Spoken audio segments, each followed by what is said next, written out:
दोस्तों, सीखना एक निरंतर प्रक्रिया है। व्यक्ति के सीखने की प्रक्रिया उम्र भर चलती है। सीखने से न केवल व्यक्ति को नई नई चीज़ों का ज्ञान होता है, बल्कि वह भावी समस्याओं और चुनौतियों के लिए भी खुद को तैयार कर लेता है। आज की इस भागदौड़ भरी जिंदगी में लोग सीखने की प्रक्रिया को नहीं समझ पाते हैं, जिस कारण वह बहुत सी ऐसी चीज़ों को सच मान बैठते हैं जिसका कोई अस्तित्व नहीं होता। आज के इस वीडियो के माध्यम से हम सीखने के महत्व को गौतम बुद्ध और उनके एक शिष्य की मोटिवेशनल स्टोरी से समझेंगे। सीखना क्या है? गौतम बुद्ध और उनके शिष्य की कहानी को जानने से पहले सीखना क्या होता है समझ लेते हैं। सीखना एक प्रक्रिया को कहते हैं जो उम्र भर चलती है। सबके सीखने का तरीका अलग अलग होता है। कुछ लोग एक्सपीरियंस से सीखते हैं तो वहीं कुछ लोग अपने हुनर से सीखते हैं। लेकिन सीखना बहुत ज़रूरी होता है ताकि भावी चुनौतियों से निपटा जा सके। साइकोलॉजी में सीखने का वर्णन किया गया है कि लोग किस तरह अपने आसपास के माहौल से सीखते और समझते हैं। उपरोक्त परिभाषा से सीखने के महत्व को समझते हुए आप अपने लक्ष्य की ओर सरलता से बढ़ सकते हैं। गौतम बुद्ध और उनके शिष्य की कहानी। सीखना क्यों जरूरी है, इसे बुद्ध और उनके एक शिष्य की कहानी से अच्छे से समझा जा सकता है। बुद्ध अपने शिष्यों के बुद्धत्व प्राप्त करने पर उन्हें दूसरों को शिक्षा देने के लिए अलग अलग स्थानों पर भेज देते थे। एक दिन उनका एक शिष्य उनके पास आता है और कहता है, बुद्ध, मैं पिछले 6 वर्षों से आपकी सेवा में हूँ और आपसे शिक्षा ग्रहण कर रहा हूँ। आप मुझे कब शिक्षा देने की योग्य समझेंगे? कब आप मुझे भी दूसरों की भांति शिक्षा देने के लिए भेजेंगे? मेरे बाद आए बहुत से भिक्षु दूसरों को ज्ञान देने के लिए दूसरे गांव में जाते हैं, लेकिन मैं अभी तक यहीं हूँ। बुद्ध इस बात पर उसे कहते हैं कि समय आने दो, तुम भी उचित स्थान पर शिक्षा देने के लिए भेजे जाओगे।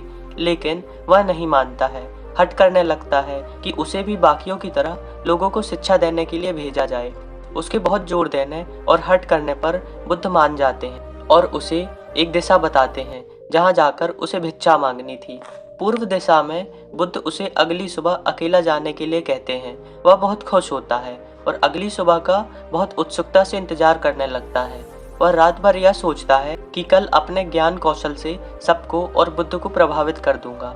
अगले दिन वह बुद्ध के बताए दिशा में जाता है और शाम को वापस जख्मी अवस्था में बुद्ध के पास लौटकर आता है। बुद्ध उसको लहूलुहान देखकर उसकी मरहम पट्टी कर पूरा हाल सुनते हैं।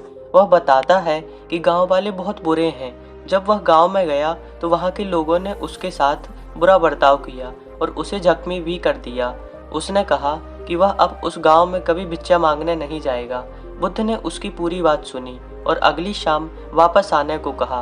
वह अगली शाम फिर से लौटकर बुद्ध के पास आया। उस समय बुद्ध के पास एक और भिक्षु बैठा था जिसके हाथ में चोट लगी थी। बुद्ध उससे पूछते हैं कि उसकी यह दशा किसने की, तो वह बताता है कि वह पूर्व दिशा में एक गांव में भिक्षा मांगने गया था, जहां पर लोगों ने उसके साथ अच्छा व्यवहार नहीं किया, साथ ही उसे अपशब्द भी कहे। उस भिक्षु ने आगे कहा कि एक व्यक्ति ने उसे गालियां दी और जमीन पर फेंक के भिक्षा दी। हालांकि उसने बड़ी ही सहजता से भिक्षा स्वीकार कर ली और उसे आशीर्वाद भी दिया। इस पर उस व्यक्ति को बड़ा दुख हुआ और उसने कहा, आश्चर्य कि मैंने तुम्हें गाली दी और पैसे फेंक के दिए, तब भी तुम मेरी भलाई की कामना कर रहे हो। वह भिक्षुक आगे बताता है कि उसके बाद वह गांव में आगे बढ़ा तो उसे कुछ लोग मिले और उन्होंने उसे अपशब्द कहे और साथ ही वहां से जाने के लिए कहा। इसी दौरान उन्हीं में से कुछ लोगों ने उस पर पत्थर भी फेंके, जिससे वह लहूलुहान हो गया और उसके हाथ में चोट लग गई। वह भिक्षु बुद्ध को आगे बताता है, रास्ते में आने के दौरान मुझे एक माँ मिली जो अपने बीमार बच्चे को लेकर बहुत दुखी थी। उसकी मदद करने के लिए मैं जंगल से जाकर जड़ी बूटी ले आया, लेकिन गांव वाले मुझे उस बच्चे का इलाज करने नहीं दे रहे थे। तभी वह व्यक्ति जिसने मुझे पहले भिक्षा दी थी ने लोगों को समझाया और फिर उन्होंने मुझे उस बच्चे का इलाज करने दिया, जिसके बाद वह बच्चा ठीक हो गया। यह देखकर गांव वालों को अपनी गलती का एहसास हुआ और उन्होंने मुझसे अभद्र व्यवहार के लिए माफ़ी मांगी।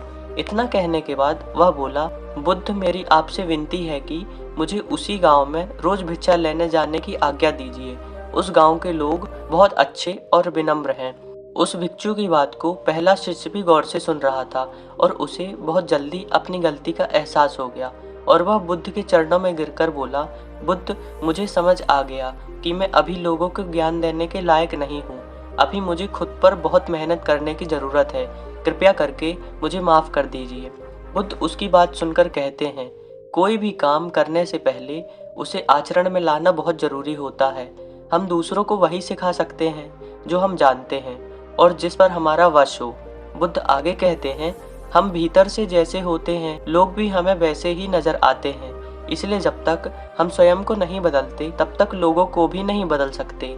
इसीलिए खुद में परिवर्तन करना बेहद ज़रूरी है। जब हम खुद सही का पालन करते हैं तब दूसरों को उसका पालन करने के लिए बड़ी सरलता और अधिकार से कह सकते हैं। गौतम बुद्ध की शिक्षाएं निसंदेह सेल्फ कॉन्फिडेंस को बढ़ाने में मदद करती हैं और जीवन में आगे बढ़ने के लिए प्रेरित करती हैं।